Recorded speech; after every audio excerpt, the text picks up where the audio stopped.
Oke, kembali lagi di Learning by Doing. Kali ini kita akan coba mempraktikkan teknik menganalisa menggunakan Kuko Sandbox ya. Nah, di video sebelumnya kita sudah belajar mengenai basic fundamental dari malware itu sendiri. Nah, untuk kali ini kita akan coba mempraktikkan atau simulasi bagaimana caranya kita menganalisa sebuah malware dengan menggunakan software Kuko Sandbox. Nah, sebelum kita menjalankan Kuko Sandbox ini, pastikan teman-teman sudah download dulu PM dari Kuko Sandbox-nya ya. Jadi ini kukosandbox.ova. Jadi teman-teman silahkan buka aja di Google, lalu cari dan download kukosandbox.ova. Nah, setelah berhasil di-download, nanti teman-teman tinggal klik 2 kali atau double klik, maka nanti akan ke-import di dalam virtual box-nya atau PM yang di sini. Nah, setelah seperti ini kita tinggal langsung jalankan dengan mengklik start. Nah, sebelumnya kita setting dulu ya di sini untuk network. Nah, ini kita masuk ke NAT aja nggak apa-apa. Oke, kita NAT aja karena kita tidak menggunakan Kali Linux ya. Jadi kita menggunakan yang ini, Kuko Sandbox-nya. Kita klik start. Nah, teman-teman pastikan untuk untuk melihat proses dari tahapan konfigurasi yang ada di dalam Kuko Sandbox, karena memang ada beberapa konfigurasi yang harus kita sesuaikan dulu seperti itu. Oke, ini lagi proses membuka Kuko Sandbox-nya. Nah, jadi Kuko Sandbox ini sudah diinstal menggunakan Ubuntu ya. Nah, jadi mekanismenya itu di dalam VirtualBox kita kan terinstall atau terimport si Kuko Sandbox. Nah, ketika Kuko Sandbox ini di run atau di start, maka dia akan nge-open sebuah sistem operasi yaitu Ubuntu. Seperti itu. Nah, di dalam Ubuntu ini nanti kita akan mengakses si virtual box-nya. Jadi ada virtual box di dalam sebuah virtual box. Nah, kenapa seperti itu? Karena jadi si malware yang nanti akan kita analisis itu tidak akan kemana-mana ya, tidak akan ke laptop kita atau tidak akan ke sistem operasi yang di sebelahnya, seperti itu. Oke, ini kita tinggal tunggu aja proses dari instalasi Ubuntu-nya. Mungkin ini akan saya skip dulu. Oke, proses instalasi dari Ubuntu Kuko Sandbox-nya ini udah berhasil. Nanti tampilan awalnya seperti ini, kita tinggal masukkan password dari Kuko, yaitu Kuko ya. Kita tulis aja di sini.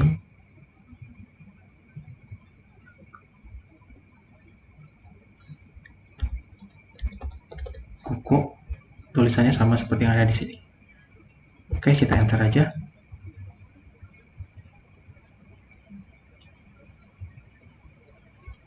Nah, seperti ini.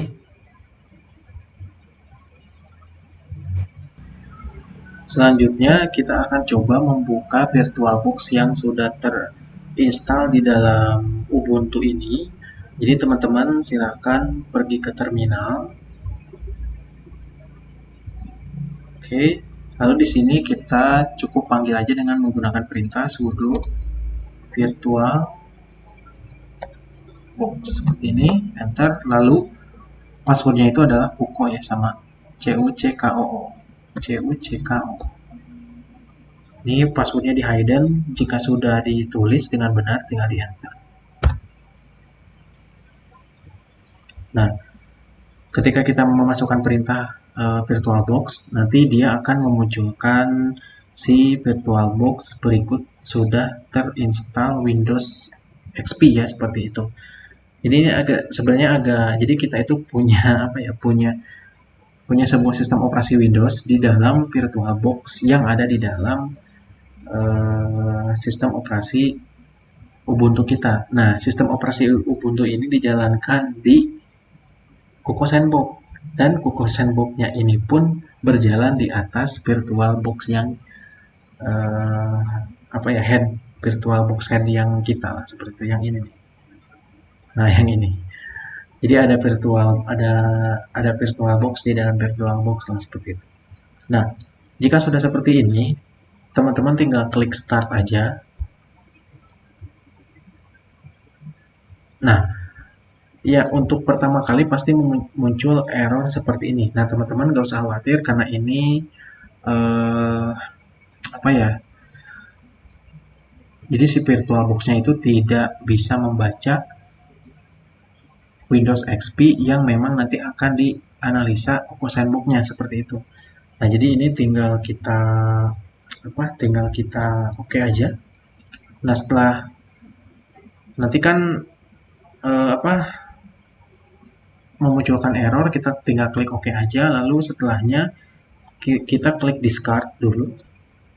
Nah, klik discard. Nah, pastikan Windows XP-nya dalam keadaan power off ya, atau mati. Nah, setelah ini kita pilih atau klik yang snapshot yang ada di sebelah kanan.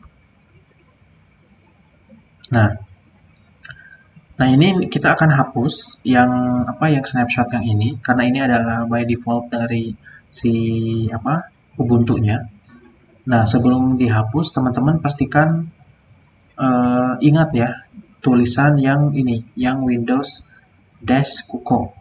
Karena nanti kita akan menambahkan snapshot baru ke dalam si Windows-nya atau VM Windows yang ada di Ubuntu-nya seperti itu.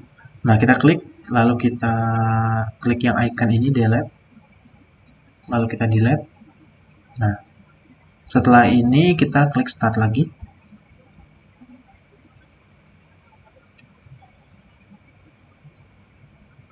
Ini proses membuka si Windows XP-nya ya.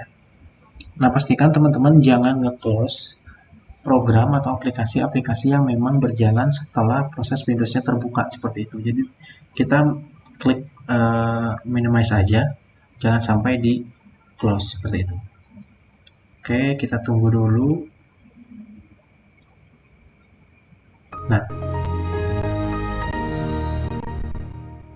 Nah, ini kan ada aplikasi yang berjalan ya, python.exe. Ini jangan teman-teman close ya, tapi teman-teman minimize saja seperti ini. Klik minimize. Nah, selanjutnya kita masuk lagi ke PM kita yang ini. Lalu kita ke setting dari si virtualnya. Nah, setelah itu kita klik yang snapshot. Nah, ini kita tag snapshot. Nah, di sini kita akan membuat snapshot baru, namanya adalah Windows yang tadi ya, Windows dash kuko seperti ini. Kuko, snapshot deskripsinya nggak usah diisi, kita klik OK. Kita tunggu. Nah, jika ada icon tombol hijau, maka dia sudah online ya. Sudah online. Setelah itu kita harus konfigurasi di terminal si Ubuntu-nya. Karena ini kan kita membuat snapshot baru ya. Selanjutnya kita pergi ke terminal. Caranya kita klik kanan aja di sini, lalu new terminal. Oke, di sini kita tuliskan perintah sudo seperti ini, kuko dash d seperti ini atau minus d, enter. Kita masukkan password kuko, yaitu kuko, enter. Oke, di sini kita tunggu dia akan terkonfigurasi secara otomatis ya teman-teman. Mungkin di sini saya skip dulu supaya tidak terlalu lama waktunya. Nah, ini proses dari konfigurasi kukonya sudah selesai ya. Jadi ini di sini ada loaded satu mesin. Nah, ini lalu selanjutnya waiting for analyst test. Nah, jadi dia menunggu untuk dibukakan server dari si kukonya itu sendiri ya, menggunakan web. Nah, jadi selanjutnya kita buka lagi di sini terminal, klik kanan lalu new terminal. Seperti ini. Lalu kita tuliskan di sini sudo kuko sini ya, lalu web run server, enter. Masukkan passwordnya kuko.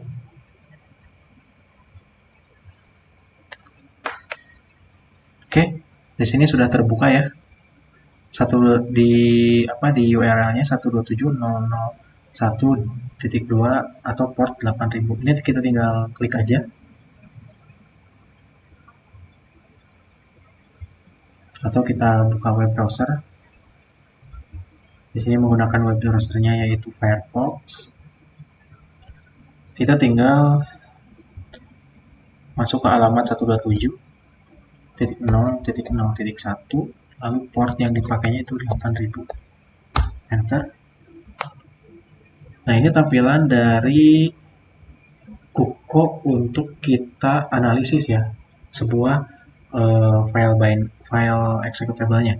Nah, di sini ada upload filenya untuk nanti kita analisis. Nah, teman-teman bisa klik yang di sini. Nah, di sini ada ada beberapa folder yang sudah disediakan oleh si Kuko itu sendiri ya untuk kita belajar. Nah, yang kita fokuskan ada dua folder, yaitu ada benign dan malware. Nah, benign ini adalah kumpulan aplikasi yang memang bukan atau non malware ya. Di sini ada call.exe, ada notepad.exe, nslookup.exe dan lain sebagainya. Nah, sedangkan untuk yang di malware itu yang ada di sini itu ada 6 file. Ada malware 3, 4, 5, 6, 7, 9 seperti itu ya. Nah, kita akan masuk aja langsung ke si malware ini sendiri, atau kita akan import ke dalam sini ya malwarenya. Kita klik bagian ini, lalu kita masuk ke Kuko, lalu di malware. Misalkan saya mau malware 3.bin.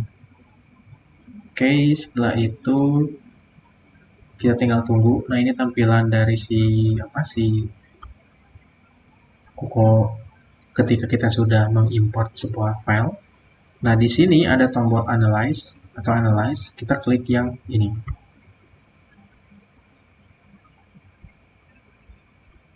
Oke, ini lagi proses running. Teman-teman bisa cek di sini ya.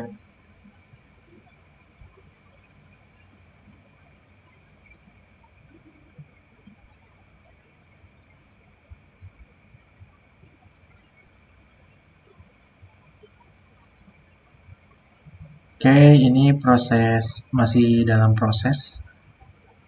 Ini di sini mungkin saya akan skip dulu. Nah, teman-teman bisa cek ya di sini tuh.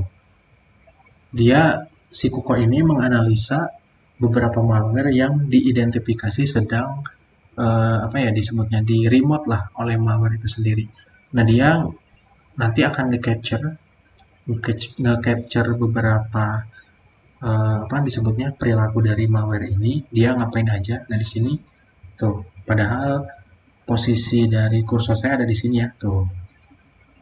Nah, ini si malware-nya sedang si Coco Sandbox-nya ini sedang menganalisa malware yang berjalan pada Windows XP ya. Jadi ibaratnya Windows XP ini sudah disusupi oleh si malware-nya seperti itu. Oke, di sini masih running. Nah, teman-teman, jika selesai, maka di sini akan memunculkan notifikasi yaitu reported. Nah, ketika reported sudah muncul, dia berarti sudah selesai ya untuk menganalisisnya. Nah, sekarang tinggal kita klik yang reported yang ini. Kita klik.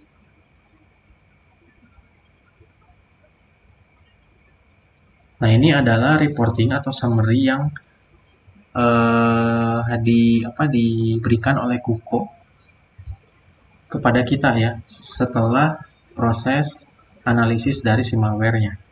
Nah, teman-teman bisa lihat di sini file dengan nama malware 3.bin ini dia ternyata mempunyai apa mempunyai MD5, SH1, SH256 dan SH512.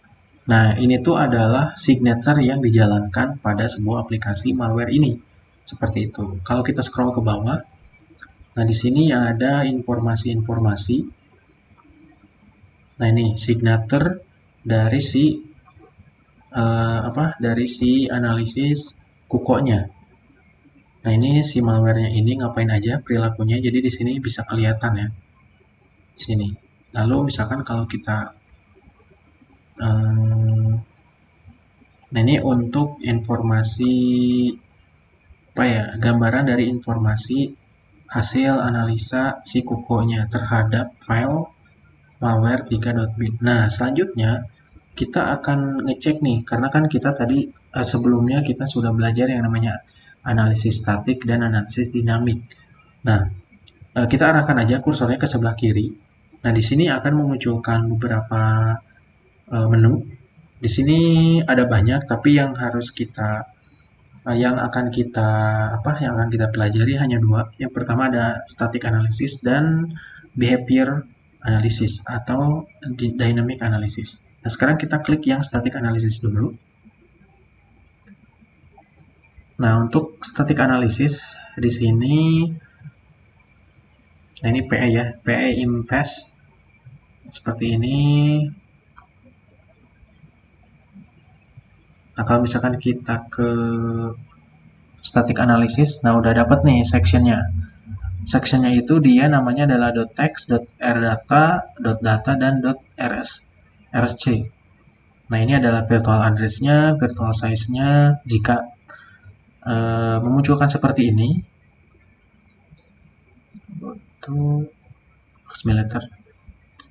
jika memunculkan seperti ini, nah ini adalah tabel section-nya ya. Nah, ini sama seperti ini. Nah, jika memunculkan seperti ini berarti fix ini adalah malware seperti itu. Nah, tetapi kalau teman-teman di sini tidak menemukan apa-apa, teman-teman bisa klik yang string. Nah, di string ini kita bisa cek nih. Kita bisa cek bahwa identifikasi dari malware ini dia teksnya itu random ya atau aneh nih. Nah, biasanya dia si pembuat malware ini dia menggunakan bahasa VB ya atau Visual Basic, entah itu Python. Ini bisa kelihatan di sini.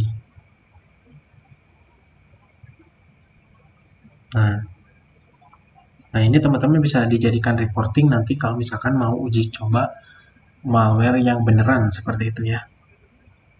Nah, ini seperti ini.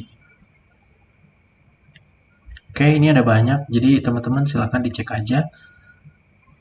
Selanjutnya, nah ini this program cannot be run in DOS mode. Nah, nanti ketika mungkin gini, jadi si malware ini dia tidak fiturnya dia tidak akan menjalankan beberapa program yang berjalan pada DOS mode seperti itu. Kan kalau misalkan teman-teman tahu Windows itu kan ada ada save mode, ada DOS mode seperti itu. Nah, jadi ada beberapa program yang tidak bisa dibuka atau tidak bisa di-run di dalam DOS mode. Kenapa? Karena ya akibat dari si malware ini sendiri seperti itu. Jadi perilaku malware ini mungkin diidentifikasi dia tidak program-program yang sudah kita install itu ada beberapa yang tidak bisa dibuka atau cannot be run seperti itu. Nah, ini untuk static analysis teman-teman bisa telusuri lagi aja. Selanjutnya di sini kita akan ke behavioral analysis atau analisis dinamiknya. Nah, di dalam analisis dynamic malware 3.bin ini terdapat terdapat informasi-informasi. Jadi si malware ini bisa ngapain aja seperti itu.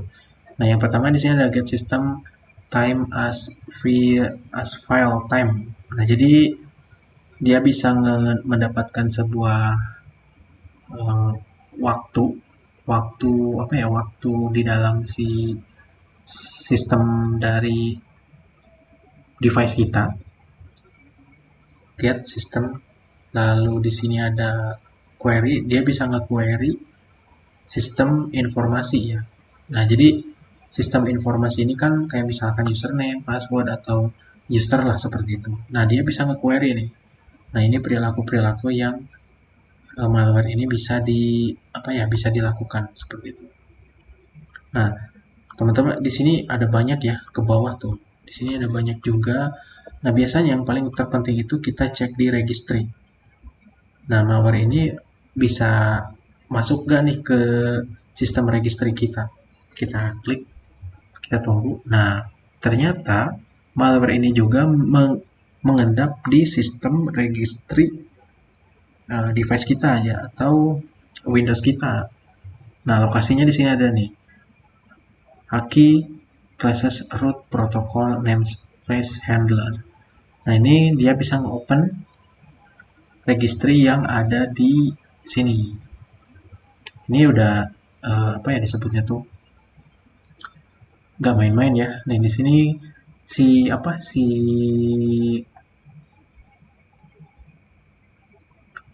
malware ini juga dia bisa mengenumerasi key di dalam sebuah registry Haki local machine software protokol namespace handler juga nih. Ini ada banyak ya tuh. Nah, jika seperti ini ya kita sudah tahu nih bahwa malware ini ketika ketika kita nggak sengaja menjalankan seperti itu, kita bisa menganalisa bahwa malware ini mengendapnya di mana aja seperti itu.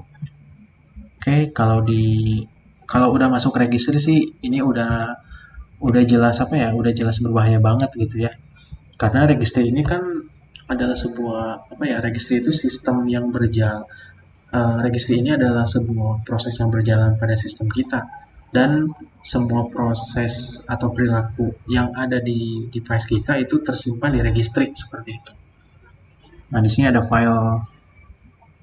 Nah, ini filenya, dia get tip filenya apa, lalu ada banyak ya. Nah, teman-teman kalau misalkan belum mengerti terkait dengan ini, teman-teman bisa bisa baca-baca referensi-referensinya, karena kalau saya jelaskan satu-satu kayaknya akan banyak seperti itu, memakan waktu yang banyak. Cuman kita sudah tahu nih bahwa file dengan nama malware3.bin ini adalah malware yang memang berbahaya lah seperti itu. Di sini ada network, ada proses, service. Nah, ini service-service yang si malware ini bisa lakukan di dalam sebuah service, ada sysadministrator, dan masih banyak lagi. Ini ada office. Nah, jadi ini adalah proses dari analisis ya, dinamiknya ya. Jadi teman-teman kalau misalkan udah seperti ini ya tinggal di reporting aja. Mulai dari default, registry, file. Nah, fungsinya apa? Fungsinya jadi di dalam sebuah sistem kita tuh si malware ini mengendap di mana aja. Misalkan masuk ke registry, ke file, ke network mungkin ya. Kalau misalkan network ya, kalau misalkan ada laptop yang lain atau device yang lain yang terhubung ke dalam satu jaringan yang sama, nah itu berbahaya juga gitu. Jadi mereka bisa mendistribusikan malware-malware yang sudah terinstall di device kita, itu akan didistribusikan ke device yang lain seperti itu. Nah, teman-teman, jadi ini adalah proses simulasi dari analisis malware ya, analisis malware menggunakan Kuko Sandbox. Nah, jadi teman-teman di sini sudah mendapatkan berupa static analysis dan dynamic analysis. Nah, selanjutnya teman-teman silahkan latihan dengan menggunakan malware yang memang teman-teman download sendiri. Nah, teman-teman tinggal buka aja ini Firefox, lalu di sini tinggal download misalkan malware.exe seperti itu, nanti tinggal import ke dalam sini. Tinggal import ke dalam Kuko Sandbox-nya. Nanti ketika sudah dianalisis maka memunculkan seperti ini. Oke, mungkin itu aja tutorial dari analisis malware menggunakan software Kuko Sandbox. Semoga bermanfaat. Kita akan lanjutkan lagi materi berikutnya masih mengenai malware. Jadi kita akan coba membuat malware ini, lalu kita akan install ke dalam virtual machine kita. Oke, sampai jumpa di sesi berikutnya. See you next time and thank you.